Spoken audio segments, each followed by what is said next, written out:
ვიდეოში გაჩვენებთ ისლანდიის ერთ-ერთ ყველაზე პოპულარულ ადგილს, ლურჯ ლაგუნას, რომელიც მსოფლიოს 25 საოცრებიდან ერთ-ერთია და გაგიზიარებთ დეტალებს მის შესახებ. აბა დავიწყოთ. ლურჯ ლაგუნა არის გეოთერმული სპა, რომელიც შავი ლავის მინდორში, ისლანდიის სამხრეთ-დასავლეთით მდებარეობს.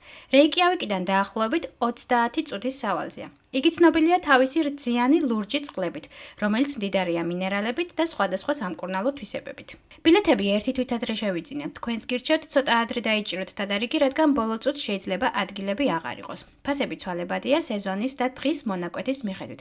მე ერთი ადამიანი $110 დამიჯდა. აქ შეგიძლიათ იმდენი დრო გაატაროთ, რამდენიც გსურთ. თქვენი შესვლის ბილეთი მოქმედებს მთელი დღის განმავლობაში.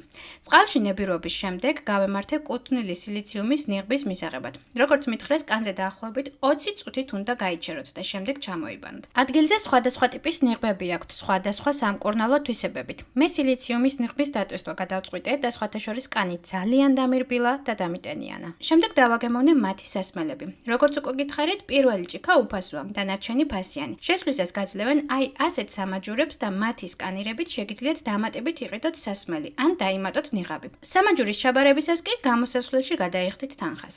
ლაგუნა 8700 კვადრატულ მეტრ ფართობს მოიცავს და საშუალოდ მისი სიღრმე 1.20-დან 1.60-მდე მერყეობს. ლურჯ ლაგუნაში წყალი ბუნებრივად თბება დედამიწის გეოთერმული ენერგიით და წყლის ტემპერატურა დაახლოებით 37-39 გრადუსია. ლურჯი ლაგუნის უნიკალური გეოთერმული წყალი მდიდარია მინერალებით და ცნობილია სამკურნალო თვისებებით, თუმცა ეს მხოლოდ კანისთვის.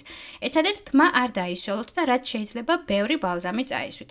მართალია წყალი თმას არ დაგიზიანებთ, მაგრამ 1-2 კვირის განმავლობაში ძალიან გამომშრალი გექნებათ. ლურჯი ლაგუნის წყალს აქვს რძიანი ლურჯი ფერი წყალში სილიციუმის დიოქსიდისა და სხვა მინერალების მაღალი კონცენტრაციის გამო და ულამაზეს სანახავს ხდის მას. აქ ასევე არის სპა, რესტორანი და სასტუმრო, სადაც სურვილისამებრ შეგიძლიათ გაათიოთ ღამე. მე დაახლოებით 3-დან 4 საათამდე გავჩერდი და შემდეგ დარელაქსებული და სრულიად აღდგენილი ძალებით წამოვედი სახლში. ამით არ სრულდება ჩემი ისლანდიაში მოგზაურობა. ხვალ მის დედაქალაქს რეიკიავიკს ვესტუმრები და დაგათვალიერებინებ. თუ გაინტერესებთ, გამომიწერეთ და გამომყევით მოგზაურობაში. აბა დროებით!